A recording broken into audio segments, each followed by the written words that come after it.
Ce podcast est une production de Scope 4 Consulting, partenaire de la transition écologique des entreprises et collectivités.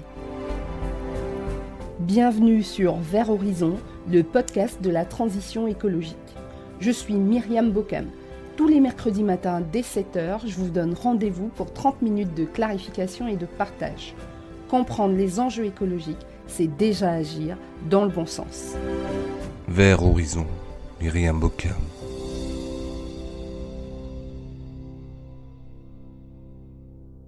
Bonjour à tous. L'épisode de ce jour porte sur le fonctionnement du GIEC, le groupe d'experts intergouvernemental sur l'évolution du climat.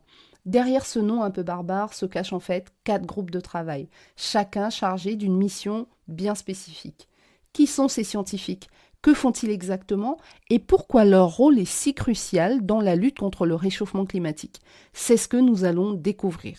Commençons par le premier groupe de travail, qui est sans doute le plus connu du grand public. C'est celui qui fait l'état des lieux.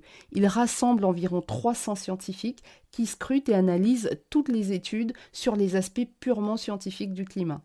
Leur mission ? Faire le point sur les causes du réchauffement, son évolution future selon les scénarios d'émissions ou encore les phénomènes météorologiques extrêmes qui l'entraînent. Par exemple, c'est ce groupe qui a établi que l'activité humaine était probablement la cause principale du réchauffement observé depuis le milieu du XXe siècle.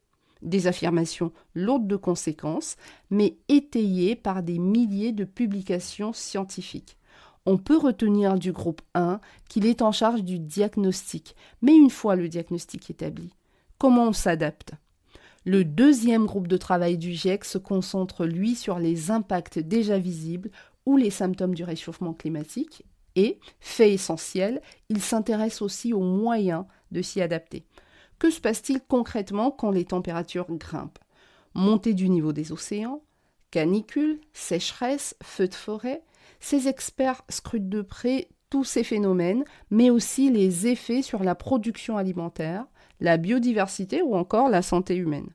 Leur objectif est d'évaluer les vulnérabilités de nos sociétés et d'imaginer les pistes d'adaptation, comme par exemple le renforcement des systèmes d'alerte aux catastrophes naturelles. Leur rapport nous dresse un tableau glaçant, comme récemment cette estimation. D'ici 2050, entre 700 millions et 3,2 milliards de personnes pourraient être exposées à la chaleur extrême si le réchauffement dépasse 2 degrés. Des chiffres vertigineux. Rappelons-nous que lorsque les conditions de vie deviennent impossibles dans une partie du monde, les populations se déplacent pour assurer leur survie. Les conséquences géopolitiques de ces chiffres ne sont donc pas à négliger. Voilà pourquoi il est essentiel pour le groupe 2 d'explorer les possibilités d'adaptation au changement climatique. Parlons maintenant du troisième groupe, ceux qui se penchent sur l'atténuation du réchauffement climatique, c'est-à-dire la réduction des émissions de gaz à effet de serre. Leur mission est triple. Premièrement, étudier les sources d'émissions selon les secteurs d'activité. Deuxièmement, explorer les diverses options de réduction de gaz à effet de serre à court et à long terme. Et enfin, ce troisième groupe s'occupe d'évaluer les coûts associés à ces actions de réduction. Ce point concernant le financement de la transition écologique est crucial pour une action efficace. Il figure d'ailleurs dans l'article 7 des accords de Paris. Nous y reviendrons dans un prochain épisode. Par exemple, leurs calculs ont montré qu'il faudrait diviser par 2 les émissions mondiales d'ici 2030 pour rester sous la barre des 1,5 degrés de hausse. Le troisième groupe de travail du GIEC rencontre une difficulté particulière à surmonter. On va la relever ici, c'est celle qui consiste à intégrer toutes les incertitudes liées au progrès technologique futur, aux politiques publiques menées ou encore à l'évolution des comportements humains. En effet, nul ne peut présumer des progrès techniques futurs. Toutefois, ce qu'on sait déjà dès aujourd'hui encourage à une action immédiate, sans présumer d'une future solution technique à venir. Parce que si le progrès écologique est appelé de tous nos vœux, le technosolutionnisme absolu, du fait de son incertitude temporelle, est un écueil qui ne saurait justifier l'inaction. Nous reviendrons sur les liens entre progrès et croissance dans un prochain épisode. Vous l'avez compris, avec le groupe 3 du GIEC, on regarde comment l'humanité émet des gaz à effet de serre, comment les réduire selon les secteurs et enfin, combien tout cela va coûter en argent et en changement de nos habitudes. Enfin, intéressons-nous au 4e groupe de travail du GIEC. Ce 4e groupe se consacre au suivi et à la comptabilisation des émissions de gaz à effet de serre à l'échelle planétaire. Une mission qui est essentielle puisque c'est grâce à leurs inventaires régulièrement mis à jour que l'on peut suivre la trajectoire et voir si les efforts entrepris suffisent ou non. Ils scrutent les données fournies par chaque pays, mais aussi les puits de carbone naturels comme les océans et les forêts qui absorbent une partie du CO2. Car n'oublions pas que pour limiter le réchauffement, la clé réside dans le budget carbone restant, c'est-à-dire la quantité de CO2 que l'on peut encore émettre sans franchir les seuils critiques. C'est un calcul complexe réalisé par le groupe 4. Les travaux du groupe 4 permettent de tracer des trajectoires d'action pour cantonner la hausse des températures. Par exemple, dans vos entreprises et dans les collectivités, vous constaterez d'ailleurs que les bilans carbone les plus récents intègrent tous une trajectoire.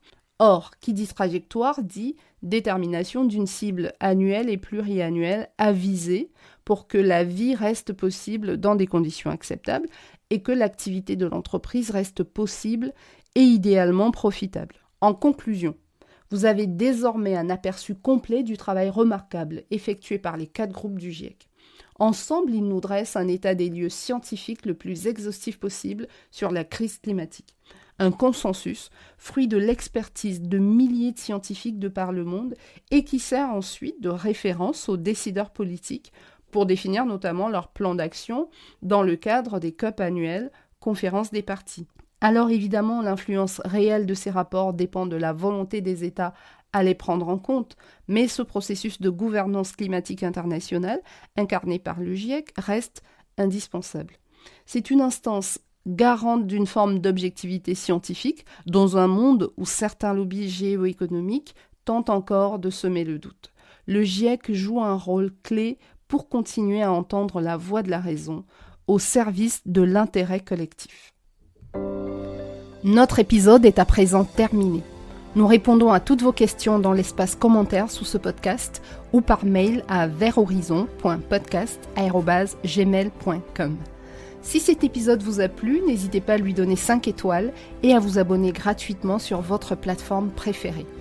Vous pouvez également rejoindre notre communauté Vers Horizon Podcast sur tous les réseaux, Facebook, TikTok, Instagram ou sur notre chaîne YouTube.